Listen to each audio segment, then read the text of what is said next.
Welcome in for the Friday edition of NewOrleans.Football. As always, NewOrleans.Football is presented by PJ's Coffee, the best coffee shop in the land. And if you're going to go into PJ's, make sure it's in a ride from Matt Bauer's Auto Group. There's the new pre-owned center right under our studio on Veterans Memorial Boulevard. So make sure you check them out. Mike had the first access at OTAs yesterday, man. Just what are some opening squad about that? Yeah. Full squad. I mean, it was good to see the offense. It was funny. Spencer Rattler told us, Chris Olave made a comment, hey, you've got all of us now. I mean, he's throwing to Olave. They throw into Shaheed, him and Tyler Shuck both. They're throwing to Brandon Cooks. They're throwing to Jawan Johnson. Yeah. They got first-round picks at both tackle spots. They got a first-round pick at left guard. They got a first-round pick at right guard. And they got Aaron McCoy at center, the best one of all of them. So, no, I'm not going to pick them to win 10 games all of a sudden. But, man, nice to see that offense intact. Let's get into our first segment presented by Hard High Ponchatoula Strawberry Whiskey. How much should Spencer Rattler's stock have risen after yesterday's performance? They had 3 practices total for the week. That was the first one we were out there. They had been rotating a little bit before that in those other 2 days. But yesterday he showed out pretty well. Just how much should have risen? Well, look, Spencer Rattler looked great, and he should have. I mean, we talked about that in Monday's segment about, what does Spencer Rattler going to have to do to win this job.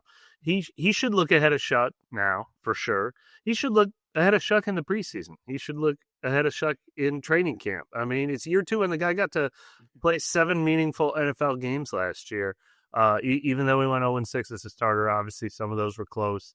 He put halves together, now full games. He was playing behind the missing offensive linemen and missing playmakers that we talked about. But, yeah, he should come into year 2 and feel like he's got the answers to the test now, and he should look a lot better than Tyler Shuck. So that part shouldn't be surprising. And I will say, even though Kellen Moore said it's going to be a rotation, the way I heard it, Rattler has been going first each day so far. And, I mean, this is a competitive dude who, they just drafted Tyler Shuck in the 2nd round, and that's a real investment. And last year they drafted Rattler in the 5th round. So we look at it a certain kind of way. But that's not how he looks at it. He looks at it as golden opportunity. Derek Carr just retired. I have been here for all of the offseason program, phase 1 and phase 2. Look at all the pictures. Look at all the videos. I'm breaking down the huddle. I'm running this team. And, okay, they just drafted a guy in the 2nd round. I can beat him. This is my NFL career on the line. I'm gonna take this opportunity, and I'm not opening the door. So that's his mindset. We've seen his ceiling. We know his potential.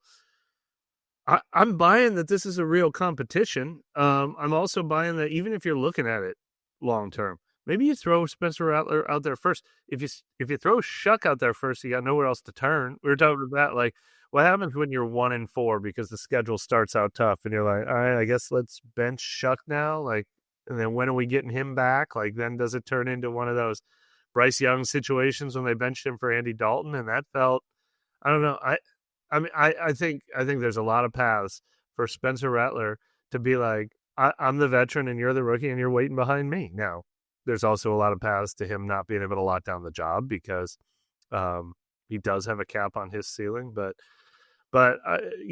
we're talking about 8 throws that we saw in 7-on-7 drills yesterday. No tackling, no pass rush. But I like the mindset. I like the polish. I like the command. I think he's a real contender. Never by a stretch of the imagination did we think he was going to just lay down and get Shuck the job. But yesterday it did pretty much show that this is going to be a real competition. And this is somebody who isn't foreign to competition. He had competition at Oklahoma. He went to South Carolina. He was the man over there. But then as soon as he got into the NFL, now he and Jake Haener are battling out. And it's the story again with his 2nd year in the NFL. So he's no stranger to that. And just talking to him yesterday, he was just saying how, he has a year of experience, but now he has the top playmakers are available to him at his disposal. So it's very interesting to see kind of how it goes. You had a write-up on the website yesterday. Make sure you check it out. Use code NOF for 20% off your first payment. Kind of, what were some, don't give the whole thing away, but what were some of the standout moments? Well, I love his quote. where somebody said, yeah, I mean, are you just a lot more confident this year? And he said, well, I don't think I ever lack confidence, but I guess you could say I'm probably more comfortable, which, is probably the right answer. Like he came in with comfort, but he's always had confidence. And he's never felt like a 5th round draft pick. I keep saying he's felt like a 2nd round draft pick. Um, for better and for worse, not a sure thing, but like a real talent that they're working with there, real experience in college, real pedigree, real skins on the wall, real proof of overcoming adversity. So look, he might never be a true starter in the NFL. He might never make it, but I saw enough last year that I wanted to see, and I wanted a real audition. He got a call back from me, Yeah. like, all right, now let's bring you on the stage, meet the director, and like work with the other cast members and see if we want you in this role. So I think it'd be a shame if he never gets that opportunity. Nah, he definitely caught a raw deal last year with the instability in coaching throughout the season, and then also just the amount of injuries, those unprecedented amount of injuries that came to the offense. I asked him yesterday, how many games did you play with Eric McCoy? And he goes, a couple, I think. maybe two, something that number kind of stands out because, yeah, and no pun intended here with the phrase, but you send them out there in a car with 4 dummy tires on it and one of them has a hole in it. Now he has a fair shot with perfectly inflated, evenly treaded tires. He's still driving like a 2016 car or something, like they're not rolling him out there as something brand new from Matt Bowers. Exactly. But it's still good. It could get you where you're going. You don't have to worry about having to go out and pour the water bottle down there in the middle of the highway. You're good. You know what I mean? You have a fighting chance. But speaking of fighting chances, Jake Haener, somebody who was lesser kind of on this tier, somebody who still was in the building fighting to maybe surprise and shock and compete for a spot. Yes. He went out after Wednesday's practice with a injury to his oblique. Yep. Just kind of, what does that do for him? And does that call for more of a need to get a backup in here? Again, easy for us to dismiss and be like, oh, he was 3rd anyway. Like, who cares? Like, he can come back and still be 3rd. But, I mean, for him, same thing. Like, I need to resurrect my career. If I get any other chances, this is probably my last chance. Yeah. I need to go out there and be more impressive than anyone because I got a 2-year head start. And I want to impress this new coaching staff and have them open this up and be a 3-person competition. And we know Haener has confidence. We know he has ambition. In a sense, he beat out Spencer Rattler for the backup job last summer. I know there was some debate over who should have won that and how close it really was. But, he made it close.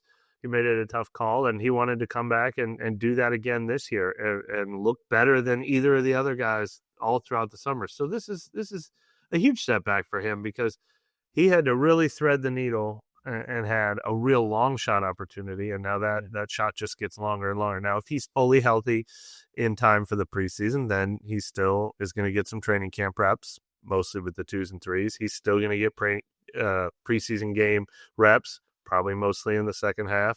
And it's probably more about fighting for a roster spot than it is fighting for the starting job, which was always true. But, he wanted to give it everything he's got. So missing this time stinks. But of course, true to what we know about Jake Haener, he's following the quarterbacks around. He's mimicking every play. He's lowering his head in, pretending he's in the huddle. He's going to be in the classroom. He's going to be doing all that. He's going to try to miss as little time as possible. The one thing I wonder about is, does this, you and Nick just talked about on Wednesday's show, does this team need a veteran quarterback?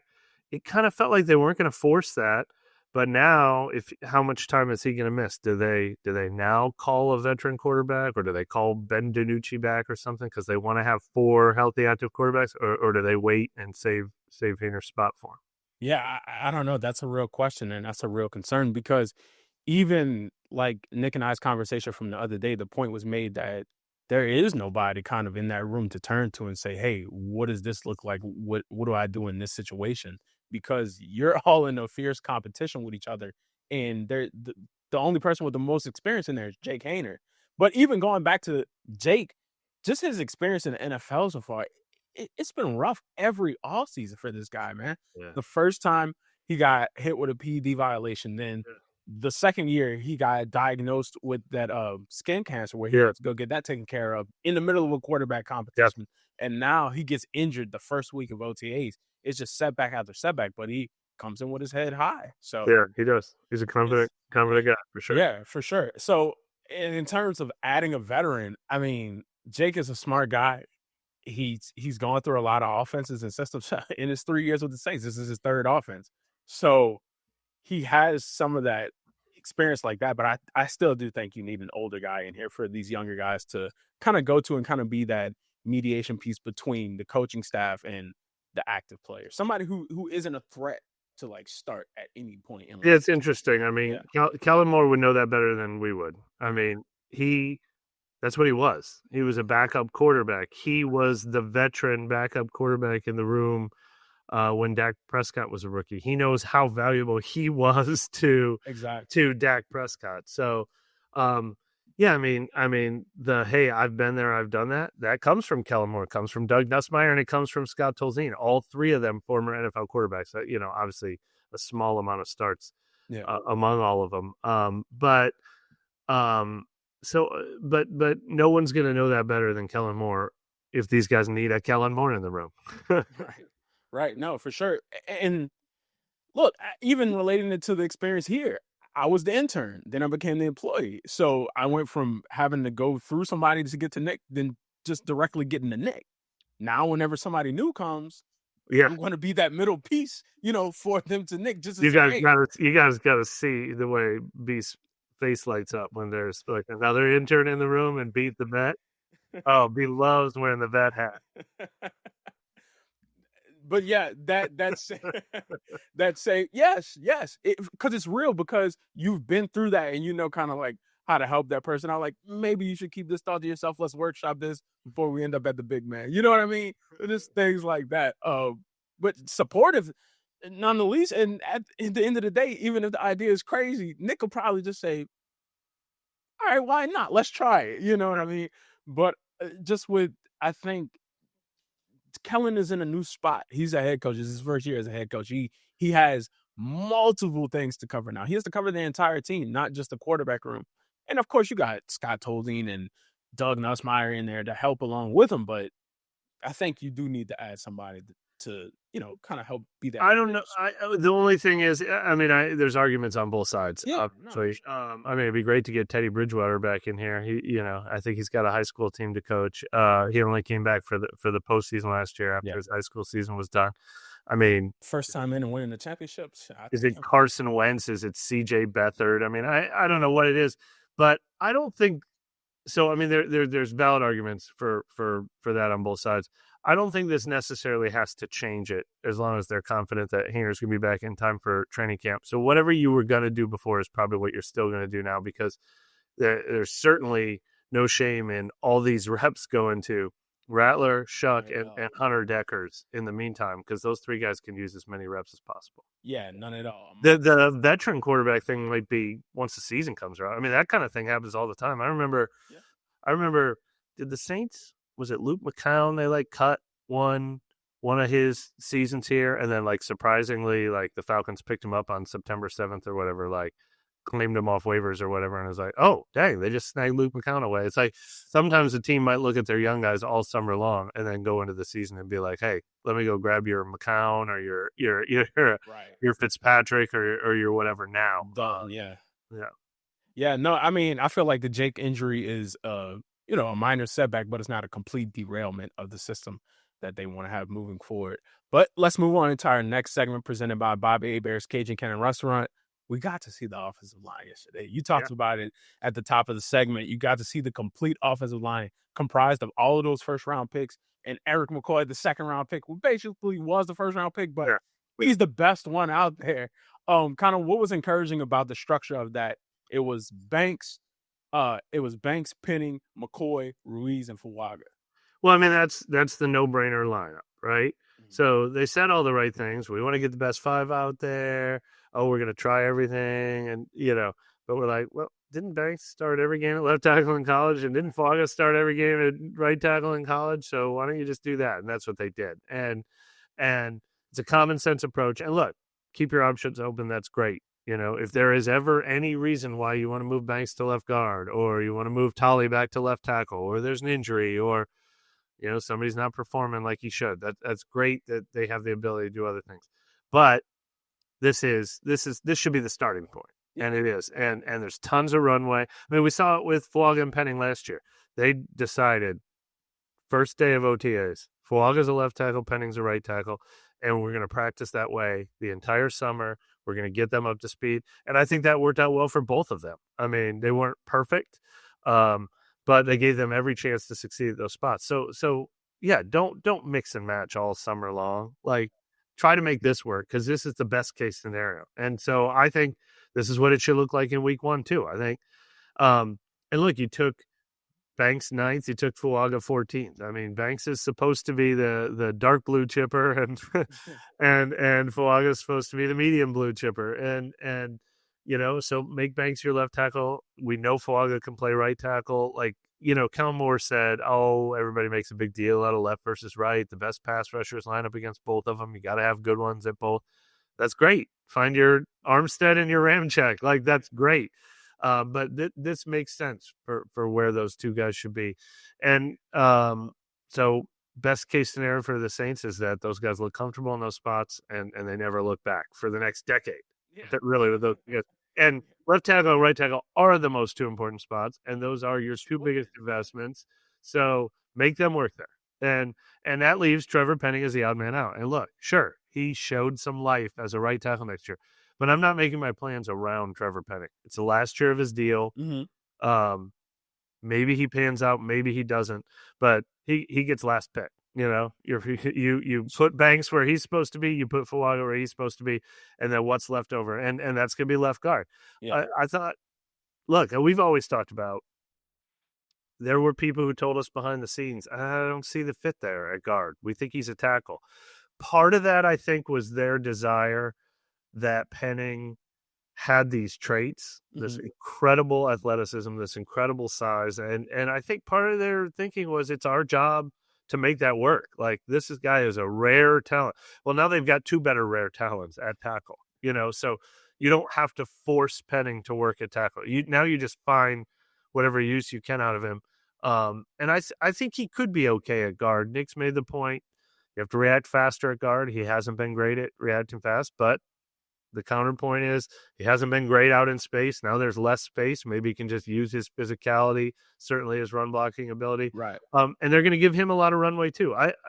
I think I'm not going to bet on him winning that job. Dylan Radins is an accomplished left guard. Will Clapp has played a lot in this league. Landon Young is still here. Nick Saldivari is still here. But they're going to give Penning a real chance, as demonstrated by the fact that he's lined up there with the starting unit already. They're giving him the first chance. Yeah, no, I completely agree. Do not torpedo the development of Fuaga and Banks just to try to prove a point with Penning. Yeah. He's, you shuffle him around and you have him as the man that gets shuffled around. But the real question is, when does the shuffling stop? When is the cap? When is the fourth quarter bell of, hey, this is over with? This is what the line is going to be until injury or further notice. If we put Dylan Radin sort of in the Lucas Patrick basket or the James Hurst basket or whatever, as the we've got this guy if needed, then I take lots of time with Penning. Like I go ahead and give Penning all the time in the run. I guess Penning could do that with the second string. It doesn't have to be with the first string, but I give Penning a long chance at this before I start rotating them every other day in practice and opening the competition. Maybe I let him install all OTAs, all mini camp, first wave of installation, the first 10 days of training camp. And then if he hasn't picked it up by then maybe week 2 of training camp is when I start being like, all right, now let's see how Radins looks with this group or something like that. Yeah. Because you got to give him a real chance. If you don't give Penning a real chance, it's not going to happen. But at the same time, if he has to learn that position with the second string, that's fine too. My prediction right now, if you told me bet money on it, I bet it's Radins in week 1. I think that's a pretty talented guy. He looks the part. He's got real experience in the world. But best case scenario is that Penning Penning takes to left guard like he takes to right tackle last year, which was not great, but it was salvageable, and I'd take salvageable right now. Yeah, for sure. So let's say that situation works out perfectly. It's like, oh, this entire time Penning should have been playing guard. Yeah. Andrus Pete's career. That's the best. Exactly. What is the maximum potential of this line?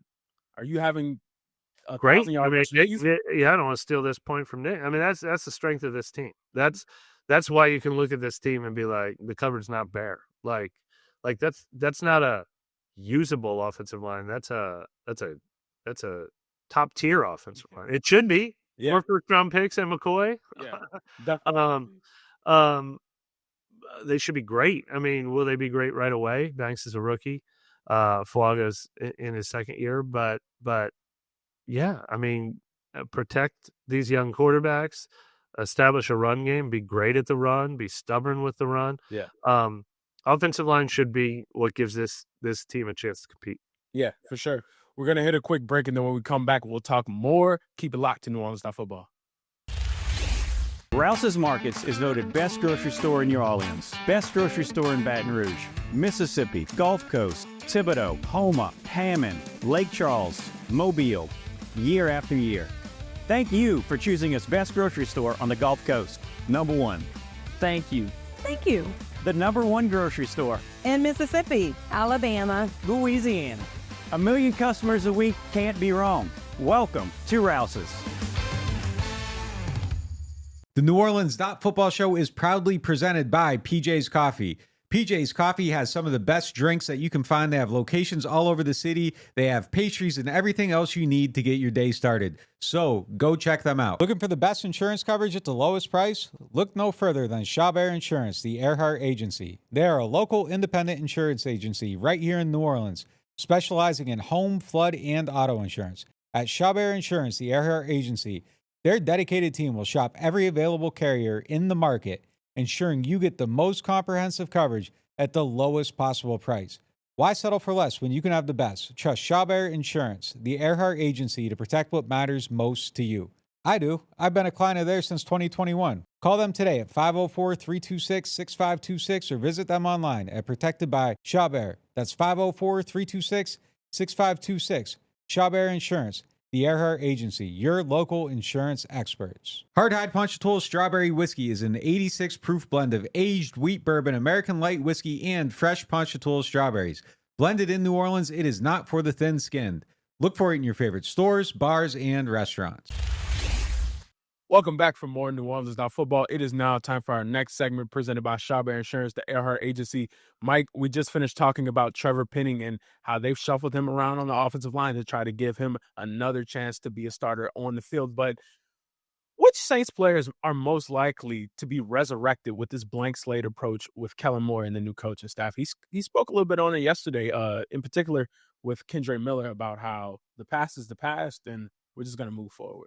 Yeah, I mean, we've heard blank slate with Kendre Miller before. That was a Darren Rizzi term last year, and I think it was someone who put, to be fair, Kellen Moore is not just stealing from Darren Rizzi's old notes. Someone asked him the question if it was a blank slate for Kendre Miller, and he said, yeah, it is a blank slate for him. But yeah, it is. I mean, that's true for Trevor Penning. Nick had some observations on Isaiah Foskey yesterday. Nick Saldivari is another guy who's been it's never happened for. I mean, who could you talk about in this category? You could technically talk about Alontae Taylor in this category. You could talk about a sleeper name. Yeah, I have one too. So I was pulled off on him. I mean, but I think because he was talking about Kendre Miller, that's the guy I think I'd bet. Oh, you know who? A couple sleeper names. Yeah, DeMarco Jackson and Nephi Sewell. Like when you see how thin they are. They were not on my list. What did they pop in there? Nephi Sewell was getting some first team reps yesterday. Yeah. But yeah, I mean, Kendre Miller is the guy. Look, they brought in Devin Neal. We're all excited about Devin Neal. They also brought in, an undrafted rookie running back that we're excited about. He's going to have to fight Clyde Edwards-Helaire, fighting for reps in that mix at some point. So they're not going to hand anything to Kendre Miller, but I mean, we've never questioned the talent. We've never questioned the ability when he's healthy. Yeah. So if he's healthy and he's playing behind this offensive line we just talked about, and he's got a new coaching staff that knows how to use him. He's out there from the very beginning of OTAs. He was out there for phase 1 and phase 2 of the program. He's got a new number. Yeah. You like that? I know that's a big one for you. That's right. He's kind of the one that I would take him over. I mean, maybe Penning's the other one. I'd definitely take him over Foskey. I think if I had to buy the cheap penny stocks on one of these guys right now, I think he's my guy. Yeah, no, for sure. He's the biggest name in terms of, he has a blank slate, which you're right. He had one last year. And when he got out there, it's just some things that weren't clicking. That is true. It's not just health. He also, he wasn't up to speed on the playbook and all of his assignments and everything too. It's been performance too with him. It's not just health.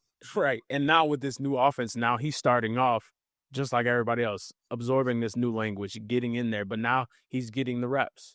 Now he's making things happen. He's definitely the most high profile one along with Penning. But a sleeper that I had was Jordan Howden, because they drafted Jonas Sanker, a guy who showed out on special teams and played safety.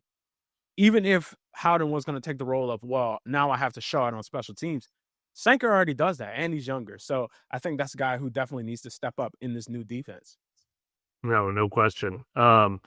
It's funny when you said you had a dark horse name. We saw Charlie Smith kicking the ball through the back of the garage door yesterday. Like, oh shoot! Remember Charlie Smith? Look, he had the same practice as Spencer Rattler. Oh, year 2. All right, right. You like a year ago you were learning this is the size and shape of an American football, and this is how you kick it. Now you're like, I spent my whole offseason here. I'm ready to roll. I'm still betting on Blake Grupe, a kicker, but he's my dark horse for this list. How does that work in terms of the international pathway program? Does it still count, even though it's his second year, it still doesn't count as a roster spot?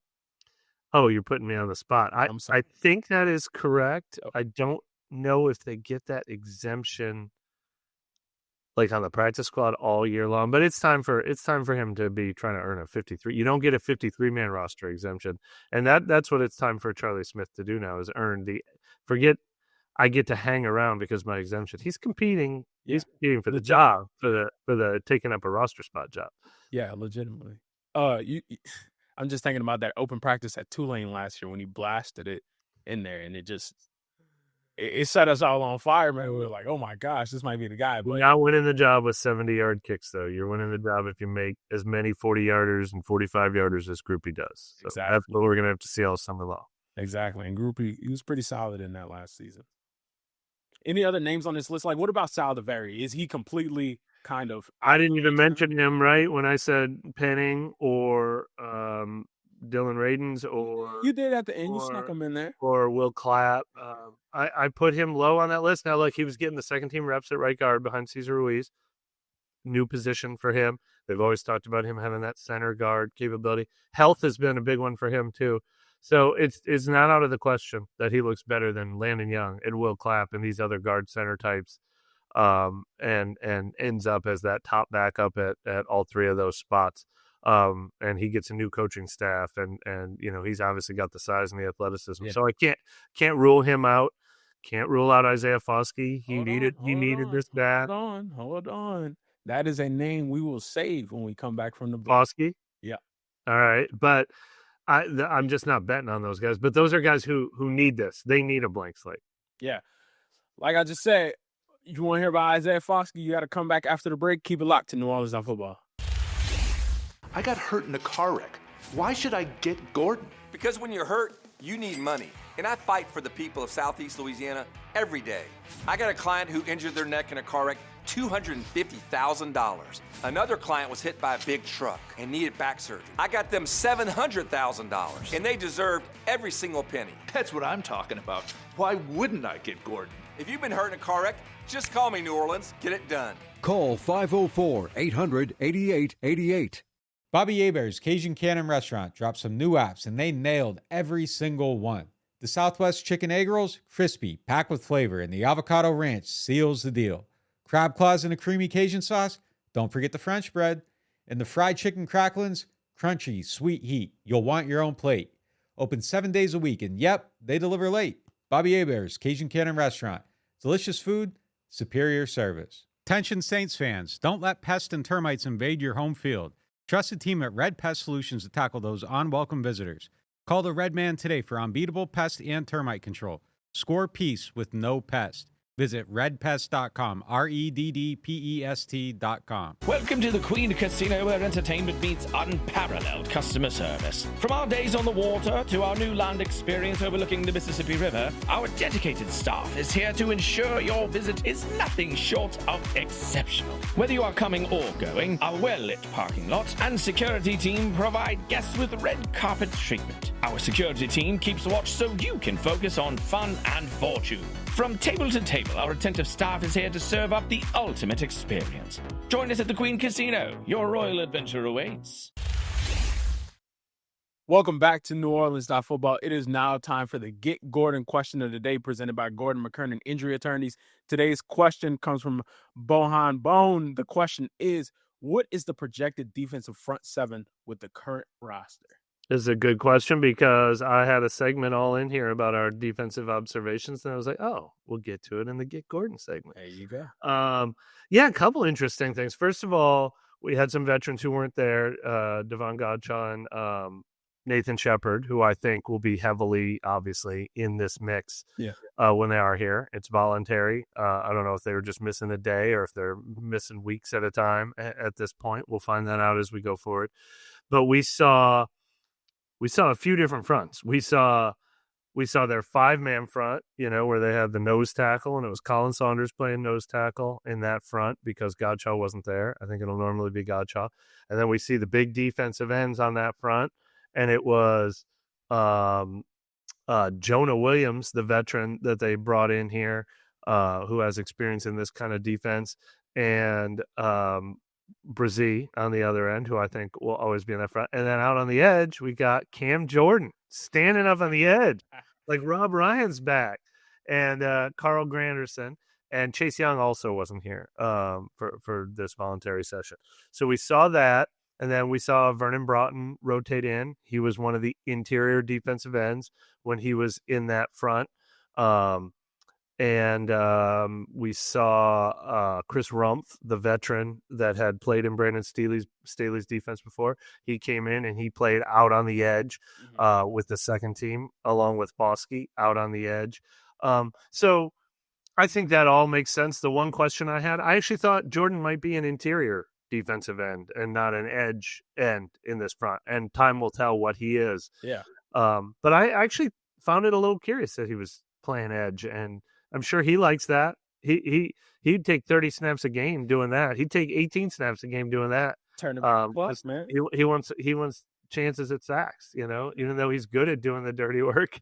We know what he wants at this stage of his career. I think when everyone's healthy, my prediction is we see Godchaux as the first string nose tackle, and we see Brazee and Nathan Shepard as the interior ends in that front, and Chase Young and Carl Granderson as the starting edge guys. That's my guess. But, man, this is a lot of guys, right? It is. This is a lot of guys. And then, obviously, now you go to nickel, and now you've got 5 DBs on the field, and you go to that 4-man front. What's the 4-man front going to look like? You're taking one more of those guys off the field. Right. I think Godchaux probably leaves the field, and now you're getting Brazee and Shepard. But none of these guys are every down players. If Colin Saunders stays with the team, you rotate him in. If Jonah Williams stays with the team, you rotate him. We're certainly going to see a lot of Vernon Broughton. You rotate him in. Yeah. You rotate Cam Jordan in. These guys can't all make the team. I didn't mention the name Don Ridgeway. Where does Vernon? It's confusing him with somebody else. Where does Broughton and Ridgeway fit into this equation? Yeah, I think Broughton looks really good. I like him on nickel downs rushing the passer, so maybe Shepard's in on base downs, Broughton comes in, but in the end of the day, like, these guys are probably going to be averaging 25 snaps a game, and it's going to be heavy rotation. I mean, I think you'll see a lot of Chase Young. I think you'll see a lot of Carl Granderson. I think you'll see a lot of Brian Brazee and a lot of rotating with guys playing 20 to 30 snaps behind them. Yeah. Well, you talk about Cam Jordan even being there, a guy who isn't going to be shy about taking his vet days when they come in training camp. But kind of what does that mean? Not it's voluntary. You're a very high experience. 15 years of this, though, B. 15 years of this. This is not a, oh, man, I see my career mortality. I better show up. Look, no shame to Alvin Kamara, to Mario Davis, who's supposed to show up next week, to Tyrann Mathieu, I think, who's been around for part of this. Yeah. You earn the right to not come to all of this if you take care of yourself and you show up ready. So you don't have, but Cam Jordan is a guy who's always been here for this. The ultimate guy who didn't have to show up, especially in all those years in Dennis Allen's defense where he had it memorized. Yeah. And he wasn't learning a new system or anything like that. Cam Jordan's always shown up for this. He said he loves practice. You got to believe him. You got to believe him because the guy always shows up. The proof is there. The proof is definitely there. But in that last segment, I had stopped you from talking about Isaiah Foskey. To save it for this, what do you see his role potentially being? What do you see his maximum potential being? Because I don't even think he's really scratched the surface yet, but it's coming to the point now where does he even have the gas in the tank to get to that point? Yeah, I mean, I wouldn't have said, oh, Isaiah Foskey's miscast. He needs to be in a 3-4. I mean, I would have said that about Caden Ellis. I would have said that about maybe even Trey Hendrickson back when, before he added all the weight. No, that's probably not true of him, but definitely like Hauli Kakaha. I mean, they've had guys come through here that were just miscast. Yeah. I don't think that was Foskey's problem. I thought he looked like a 4-3 defensive end. I didn't think he needed to be a 3-4 edge rusher. He's got the size. That's what he's played before. But I do know he needs something different. Yeah. He needs a new scheme, a new coach, a new set of eyes on him, new voices in his head, new alignment, new opportunity.